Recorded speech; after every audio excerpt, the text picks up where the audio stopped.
arahan untuk membuat peraturan di level daerah, apa yang dilakukan di Dinas Pendidikan DKI dalam menyusun ini, Bu? Bisa diceritakan, Bu Nana? Terima kasih, Mbak Nisa. Jadi setelah tadi kita juga mendengar bahwa DKI Jakarta ini dalam menyelenggarakan kegiatan PPDB 2020 tentunya ada peraturan yang di atasnya yang diacu oleh pemerintah Provinsi DKI Jakarta. Tadi sudah disebut-sebut bahwa ada Permendikbud nomor 44 2019, ada peraturan Gubernur nomor 43 tahun 2019, dan tentunya turun kepada Juknis dari Dinas Pendidikan nomor 501 2020 dan penetapan zona untuk di nomor 506 2020. Yang kedua, mungkin sama dengan daerah-daerah lain, daya tampung sekolah negeri itu memang terbatas. Untuk DKI Jakarta, untuk daya tampung lulusan SD ke SMP itu 46% kurang lebih. Untuk SMP ke SMA atau ke SMK itu ada 32%. Nah, dengan kondisi ini maka harus dilakukan seleksi. Seperti juga tadi bahwa diserahkan ke kewenangannya kepada pemerintah daerah. Nah, untuk di DKI Jakarta ini kan yang seru memang ketika kita bicara banyak nggak peminatnya, tentunya banyak dengan daerah-daerah lain. Sampai saat ini sudah 332.000 yang mengajukan akun dalam pendaftaran, dan sampai saat ini kami sudah menyelesaikan dari mulai jalur afirmasi sampai jalur zonasi kemarin sudah ada 146.230 peserta didik yang di semua jenjang yang sudah lapor diri. Nah, ada hal yang di sini kami juga ingin bahwa PPDB ini menyasar kepada seluruh lapisan masyarakat. Tadi Pak Hamid sudah cerita, tentunya dengan koordinasi kami, maka DKI juga ingin membuat bahwa PPDB di 2020 ini juga untuk seluruh lapisan masyarakat, tidak hanya untuk satu atau dua lapisan masyarakat. Nah, di sini pada saat afirmasi dan zonasi itu memang ada pendekatan zonasi yang dilakukan DKI mungkin yang berbeda dengan daerah lain, di mana jalur zonasi atau zonasi yang ditetapkan oleh DKI di DKI Jakarta ini adalah dengan zona sekolah. Apa sih yang dimaksud dengan zona sekolah? Zona sekolah adalah daftar sekolah yang terletak di kelurahan yang sama atau kelurahan tetangga dengan domisili calon peserta didik. Di sini zona sekolah di DKI Jakarta karena di berbasis kelurahan tentunya sebanyak 267 zona di setiap jenjang pendidikan. Nah, zona ini ditetapkan sejak 2017 tanpa mengalami perubahan, digunakan setiap tahun untuk masuk di PPDB termasuk 2020. Yang berbeda adalah tahun ini ketika yang paling berbeda PPDB tahun ini setelah menggunakan zona sesuai dengan Permendikbud, kami menggunakan seleksi ini menggunakan usia. Tahun sebelumnya kami menggunakan seleksi yang berbasis prestasi nilai, yaitu ujian nasional. Tadi Pak Hamid sudah menjelaskan ketika menggunakan nilai, barangkali itu Mbak Nisa. Iya, jadi sampai sini saya menangkap apa yang Ibu Nana sampaikan. Sebenarnya secara filosofi tentu serupa ya dengan apa yang ditetapkan di Permendikbud gitu, bahwa ingin membuat lebih terbuka sehingga tahun ini menggunakan usia, tetapi kalau saya lihat juga jalur-jalurnya juga sebenarnya tidak ada yang berbeda gitu ya dengan apa yang diatur oleh Permendikbud. Tapi kan soal usia ini nih gitu, tadi saya udah nanya ke Pak Hamid juga, dan tadi Ibu juga udah jelasin bahwa kali ini jalur zonasinya tidak lagi berdasarkan nilai sebagai kriteria, tetapi berdasarkan usia. Nah, ini kan kemudian ini yang paling ditanggapi Ibu Nana udah tersenyum. Pertanyaan saya belum ditanyakan, Bu Nana udah tersenyum nih. Coba dong Bu ceritain, jadi sebenarnya apa sih yang menjadi keberatan gitu tentang usia ini, dan menurut Ibu bagaimana kira-kira untuk meresponnya Ibu? Baik, dengan seleksi tadi dengan ujian nasional ataupun dengan seleksi usia, kita berpatokan bahwa daya tampung sekolah negeri yang terbatas, jadi apapun seleksinya pasti ada yang tertinggal, Mbak Nisa, begitu. Nah, dengan jalur usia ini memang seolah-olah DKI tidak menerapkan zonasi, tapi langsung memperingkat usia. Tadi kami sampaikan kami menggunakan tadi penetapan zona sekolah, sehingga tidak mungkin orang yang ada di kelurahan Menteng bisa mendaftar ke misalnya kelurahan Kembangan dalam zona, karena memang kondisi demografisnya DKI yang berbeda dengan daerah lain, tingkat kepadatan penduduk yang berbeda satu daerah ke daerah lain, lalu daya tampung sekolah yang berbeda dari tempat lain, dan bisa saja atau ada beberapa kelurahan tidak ada sekolah di jenjang-jenjang tertentu. Itu yang menyebabkan kami menggunakan zonasi. Setelah zonasi tadi, lagi-lagi karena daya tampung, tentunya anak-anak atau calon peserta didik yang ada di dalam zonasi itu, dalam zona sekolah itu tentunya lebih dari daya tampung, sehingga seleksi yang kami lakukan untuk memotong orang yang terakhir dari daya tampung sekolah itu dengan menggunakan usia.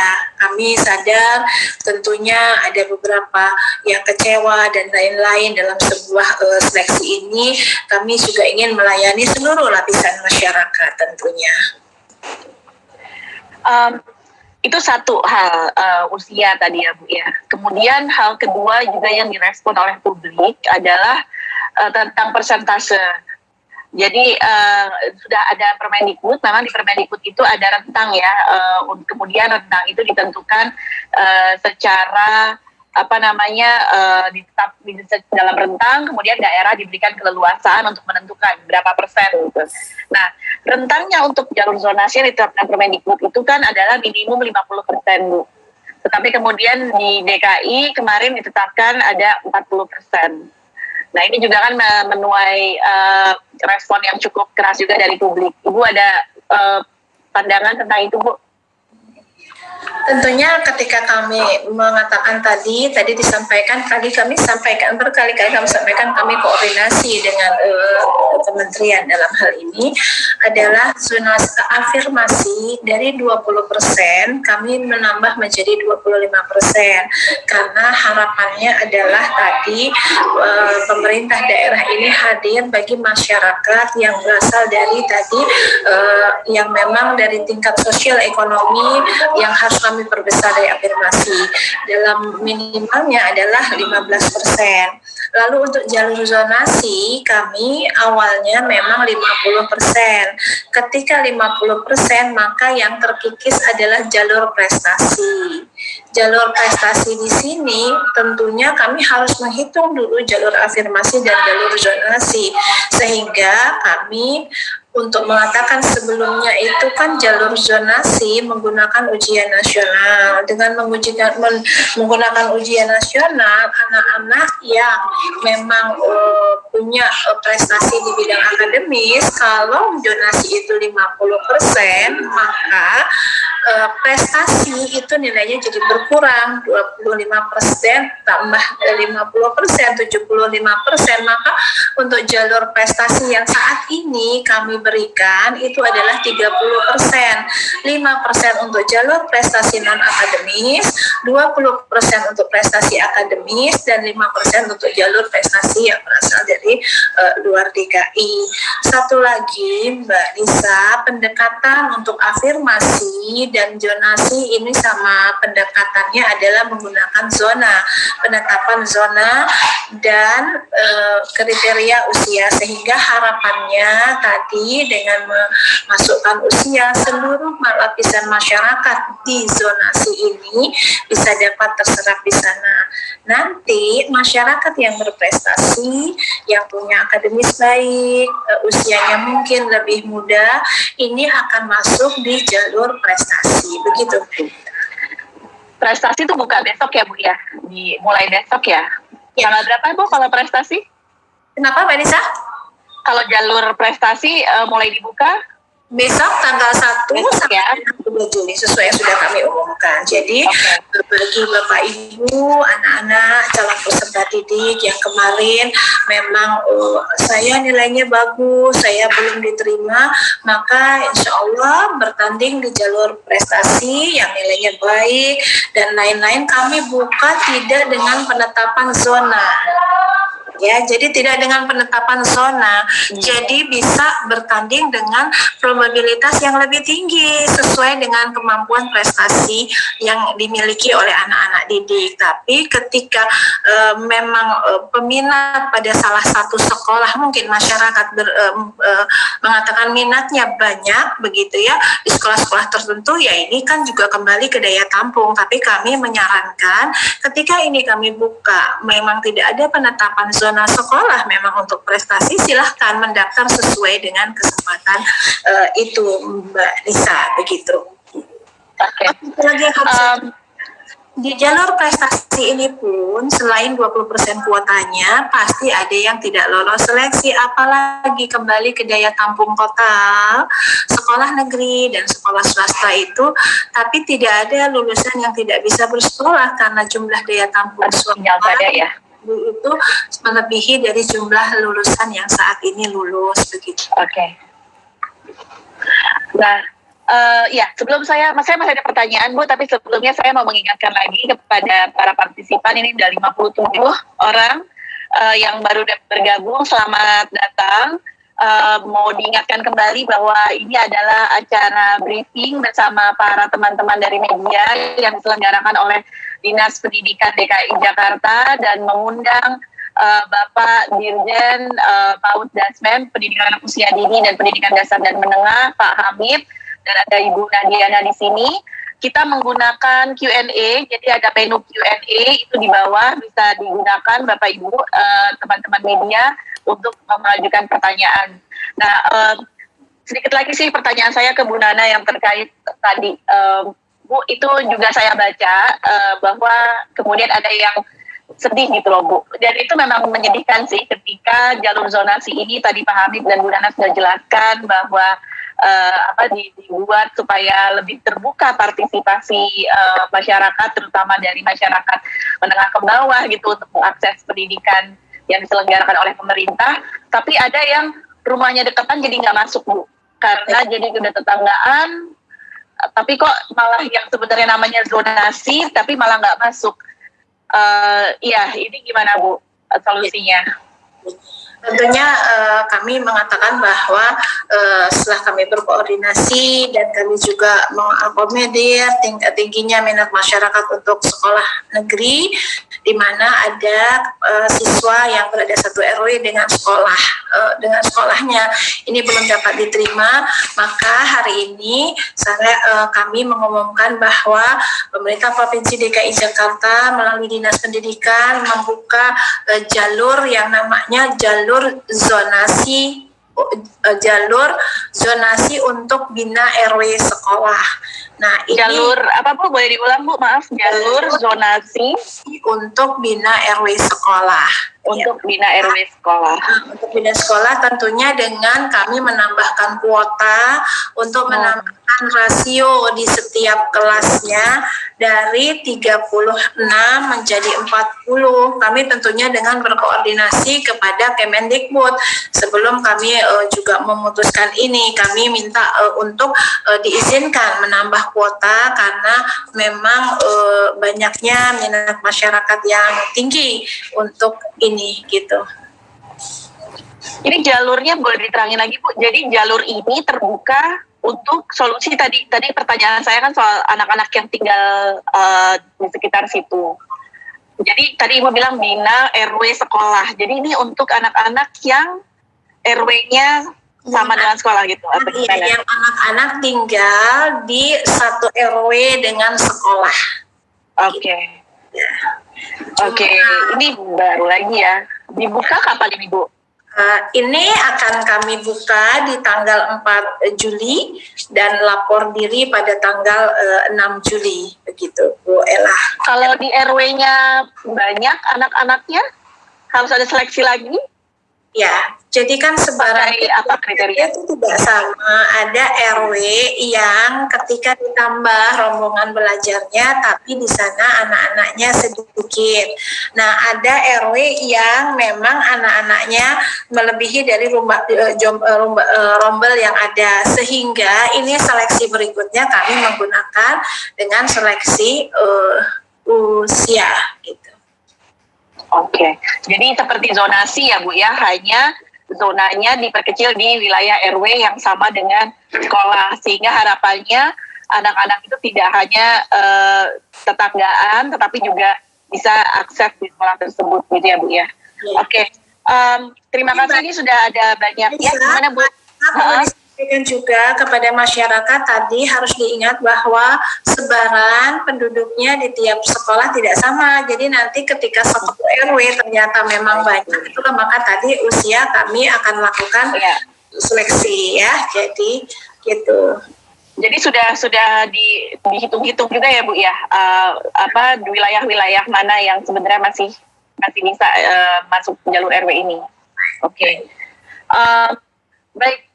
Ini udah banyak pertanyaan, mungkin sebagai Mbak Nisa, satu hal lagi bahwa ini tidak mengganggu porsi jalur prestasi yang sudah ada, supaya jangan salah pemahaman ya. Jadi jalur prestasi yang 20%. Pertanyaan penutup kali ya ke Pak. Aduh, ini putus-putus.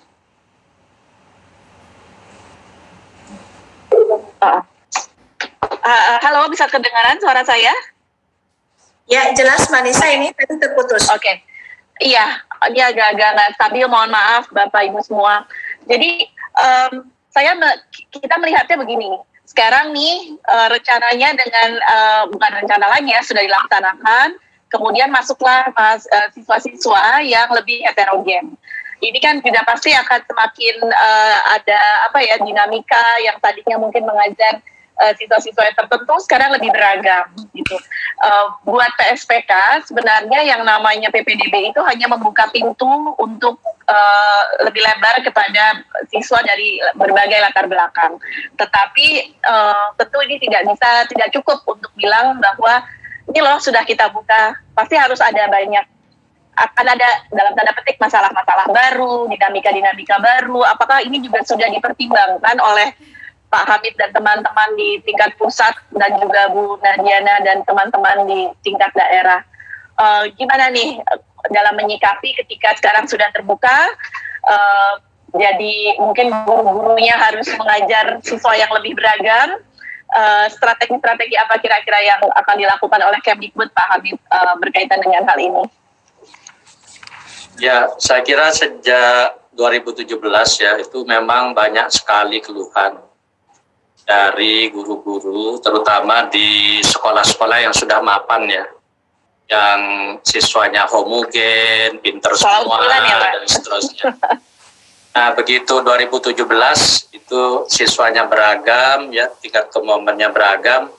Nah, disitulah sebenarnya kita mendorong guru untuk menangani siswa itu untuk mengajar mereka itu pada level mereka. Jadi pasti istilahnya teaching at the right level ya. Teaching at the right level itu menjadi hal yang baru yang harus dikuasai oleh para guru. Dan ini sebenarnya sudah 4 tahun jalan ya. Memang keluhan pertama itu 2017, itu banyak protes, termasuk teman-teman saya ya yang ngajar susah sekali gitu menggabung anak-anak yang kapasitasnya tinggi, sedang, rendah, dan seterusnya dalam satu kelas. Makanya waktu itu saya sarankan itu manajemen sekolah, manajemen kelas itu harus diterapkan. Jadi memang harus ada clustering ya bagi anak-anak dengan tingkat kemampuan berbeda. Tetapi clustering itu harus ada batasnya. Jadi jangan sampai terus-menerus ya itu dilakukan. Karena mungkin dalam 1 semester, 2 semester sudah oke, maka berikutnya itu sudah harus dilebur kembali. Sehingga anak-anak dari berbagai latar belakang, dari berbagai tingkat kemampuan itu memang harus berinteraksi dan bersosialisasi. Jadi itulah sebenarnya target yang ingin kita capai di sekolah-sekolah kita. Iya, jadi guru-gurunya itu harus lebih terampil dalam mengajar dan mengajar sesuai dengan tahap kemampuan siswanya ya, karena semakin beragam. Jadi teaching at the right level itu yang menjadi prinsip yang akan diterapkan di tingkat pusatnya seperti itu. Kalau di rencana di DKI gimana nih Bu Nana? Ya, baik. Ini semakin ke kocok-kocok gitu kan ya, ibaratnya kalau arisan tuh jadi kocok nih gitu. Di skala-skala unggulannya gimana nih Bu? Jadi tentunya kan kami sekarang ini PPDB pada dasarnya itu adalah bukan satu-satunya ya, bukan satu-satunya upaya kita untuk terus memperbaiki pendidikan.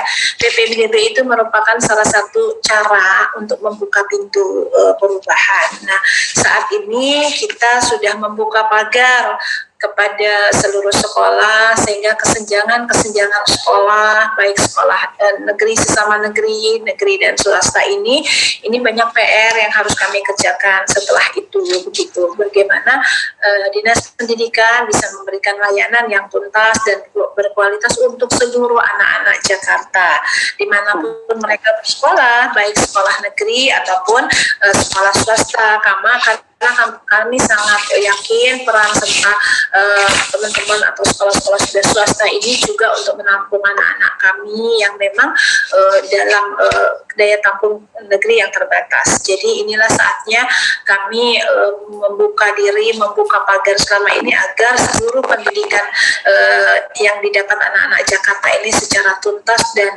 kualitas. Oke. Ini minta maaf ya, saya kadang-kadang harus menutup video saya karena kalau saya buka kadang-kadang nggak kedengeran pembicaraannya. Jadi memang pasti sudah dipikirkan juga ya rencana-rencana kedepannya dan dalam jangka pendek.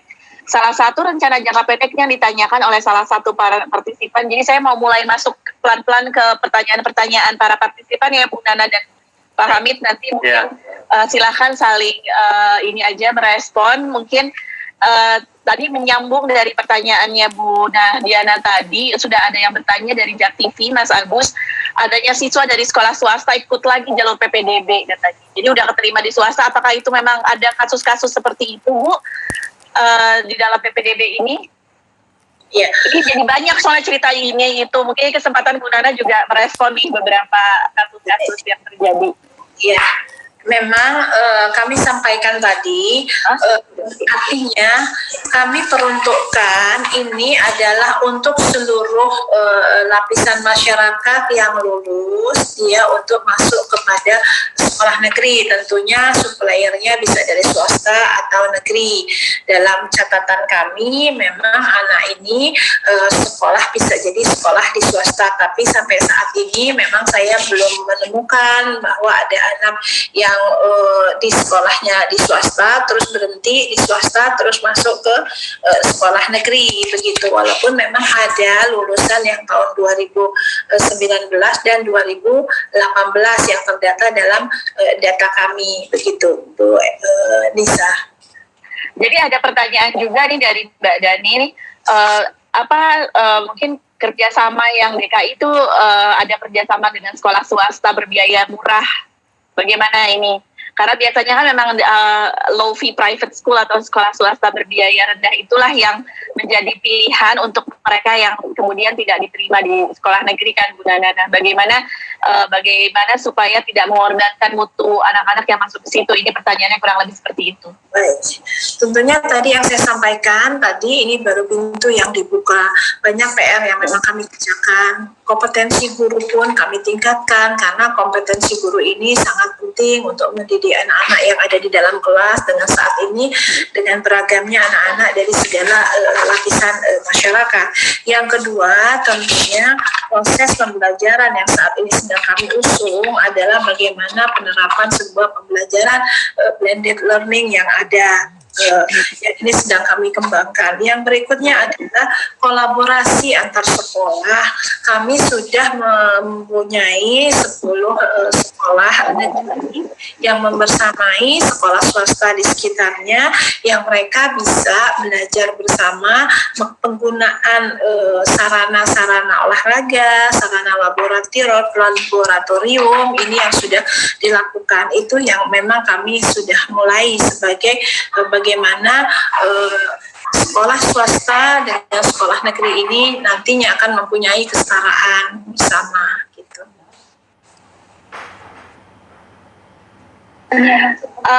Ini juga dari Mas Justinus ya, dari berita1.com nih Bu Nana, Pak Hamid ada pertanyaan. Mungkin tadi sudah mendengar tentang zonasi bina RW sekolah itu, mau mendengarkan lebih jauh nih tanggapan Pak Hamid soal permintaan Bu Nadiana.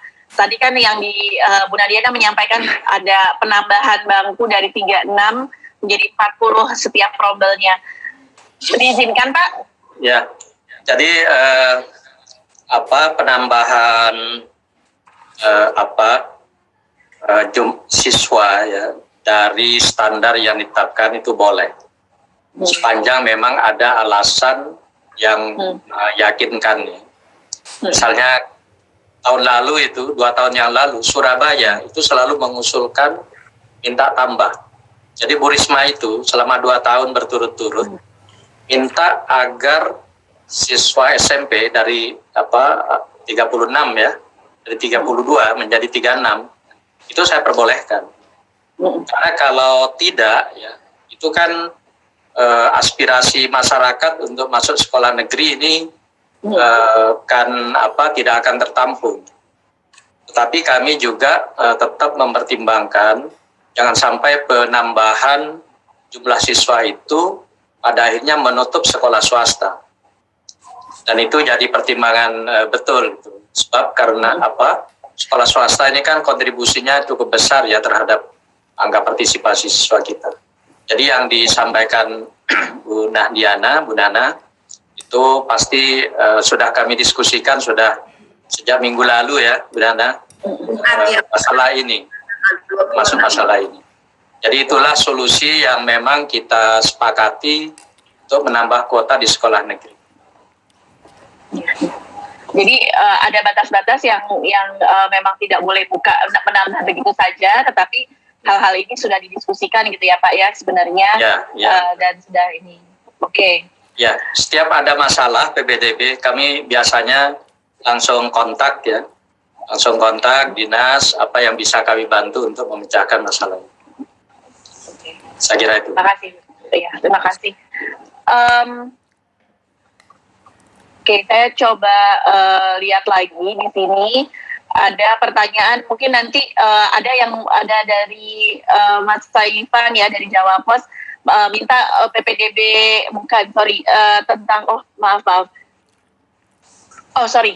dari Tempo.co dari Mas Adam. Ini minta penjelasan lebih rincinya Bu Nadiana, mungkin bisa dibantu disiapkan informasi tentang zonasi bina RW sekolah ini, kapan dan sebagainya. Saya pikir juga memang mungkin perlu diperjelas lagi. Bu Nana mau jawab di sini atau nanti akan ada informasi lebih jauh gimana Bu? Ya, ini akan segera kami umumkan. Kami sedang selesaikan semuanya untuk teknis-teknis penerimaan ini. Tapi yang kami pastikan adalah kami menambah kuota untuk jalur zonasi untuk bina RW. Dan ini kami sampaikan di sini, ini hanya untuk lulusan tahun 2020 diprioritaskan, khusus untuk tahun 2020 gitu ya. Jadi ini harus kami sampaikan, nanti teknisnya kami akan selesaikan dan kami akan umumkan segera. Oke.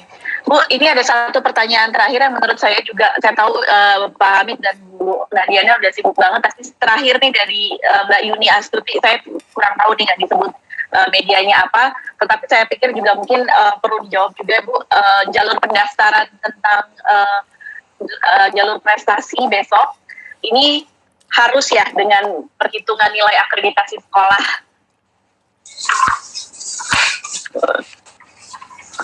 Gimana Bu? Kenapa Bu? perlu dengan akreditasi sekolah? Kalau kita hanya memakai nilai raport, ya, hanya memakai nilai raport, maka ini tidak menjamin bahwa nilai raport satu dengan lain sekolah bisa disamakan. Jadi ada cara pemberian nilai, ada yang sulit untuk memberikan nilai, ada yang mungkin mudah atau murah untuk memberikan nilai. Ini sesungguhnya untuk anak-anak didik sendiri. Kenapa menggunakan akreditasi? Karena akreditasi ini juga di dalamnya menyangkut beberapa standar proses, standar penilaian yang ada, termasuk nilai anak-anak. Jangan sampai nanti anak-anak dari sekolah A mendapat nilai yang lebih rendah, tentunya ternyata sulit mendapat nilai itu. Ini juga yang supaya tidak ada yang diuntungkan dan tidak dirugikan. Saat ini kami juga sudah berkonsultasi dengan Badan Akreditasi Nasional. Yang bisa digunakan pada saat ini adalah pada penilaian yang ada itu adalah akreditasi sekolah. Jadi itu sebagai pengimbang dari beda-bedanya cara sekolah menilai ya Bu ya. Jadi karena angka di satu sekolah itu misalnya nilai 9 di suatu sekolah itu berbeda dengan yang sekolah yang lain, jadi kayak netralisirnya lah gitu kira-kira itu dengan akreditasi. Oke, satu lagi terakhir, ini benar-benar terakhir sebenarnya karena ini juga pertanyaan dari saya nih untuk Pak Hamid, untuk Bu Nana, atau mungkin kita bisa ajukan lagi ke pihak lain nih tentang apa yang disampaikan persis dengan oleh Mas Edi Dwi dari CNN TV. Ini juga pertanyaan saya nih Mas Edi. Jadi kita tahu kan sebenarnya masalah hingar-bingar selama ini tuh karena sekolah negerinya kurang. Harus ada seleksi pakai nilai UN, tadi Pak Hamid bilang itu tidak berpihak dan terlalu bias terhadap kelas menengah, sehingga perlu ada jalur-jalur, kemudian pilihan-pilihan indikator atau pilihan-pilihan kriteria yang berbeda-beda, yang berprestasi dihargai, yang yang dari keluarga miskin juga diberikan ruang lewat jalur afirmasi, tapi kemudian ada zonasi yang berusaha menggunakan indikator netral. Udah diusahain kayak gitu masih rame karena memang skalanya kurang nih. Gimana nih kira-kira solusi ke depannya, dan sebenarnya kita berharap ke siapa sih untuk menyelesaikan masalah ini? Terserah Bu Nana dulu atau Pak Hamid dulu?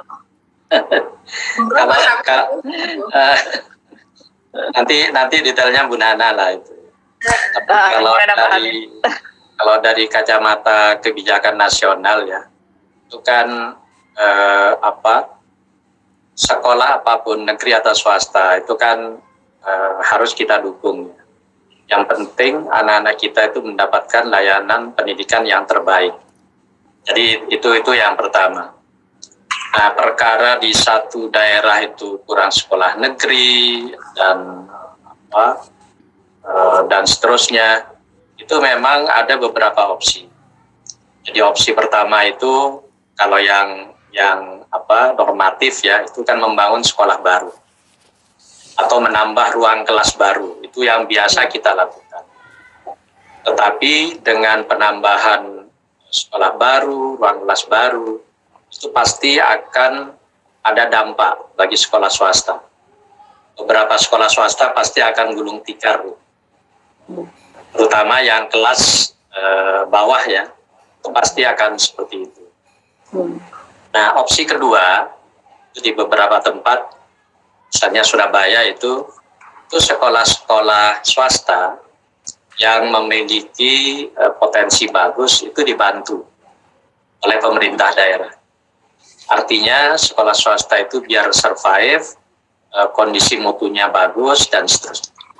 Dan DKI ini sudah melakukan, saya tahun lalu itu ikut diskusi dengan teman-teman bagaimana sekolah-sekolah swasta ini dibantu untuk meningkatkan kualitasnya.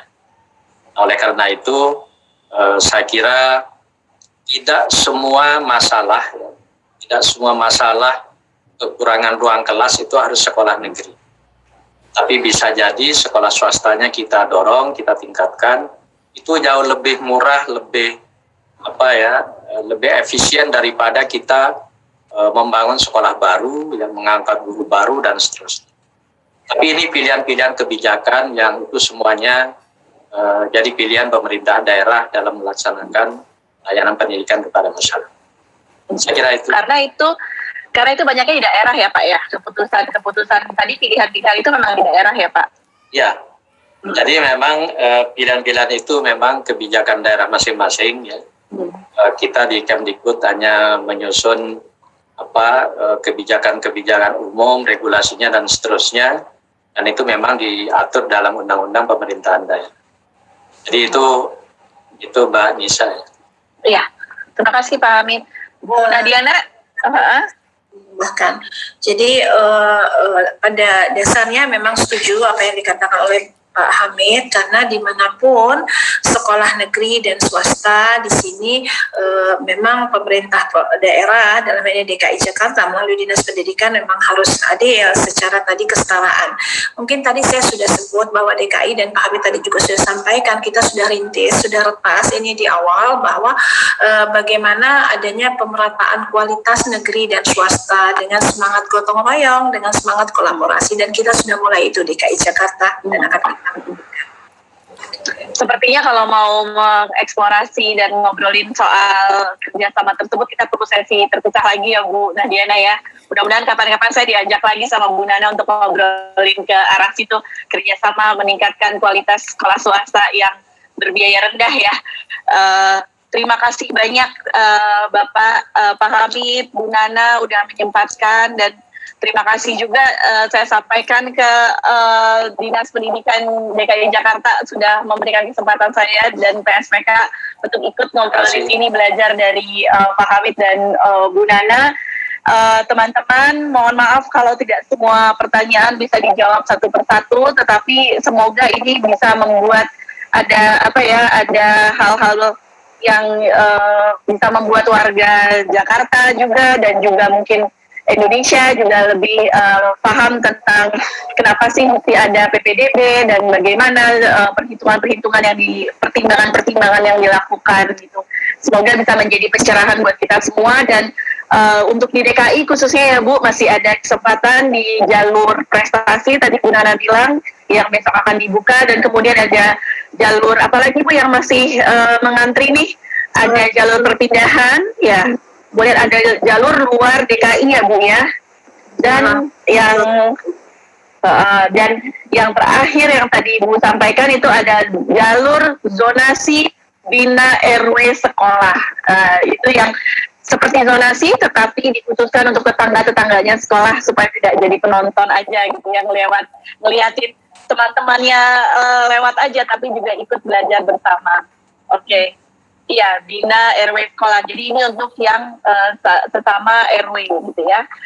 Baik, terima kasih sekali lagi Bapak Ibu semua teman-teman. Mungkin mohon maaf atas segala kekurangan, termasuk juga sinyal tadi yang sempat saya harus mematikan video beberapa saat. Mohon maaf, mohon maklum, dan semoga kita semua sehat dan segala pandemi ini juga cepat berakhir supaya kita bisa betul-betul beraktivitas dan anak-anak juga bisa excited kembali ke sekolah beneran ya, ketemu teman-teman beneran gitu. Terima kasih banyak sekali lagi. Assalamualaikum warahmatullahi wabarakatuh. Selamat siang semuanya. Waalaikumsalam warahmatullahi wabarakatuh.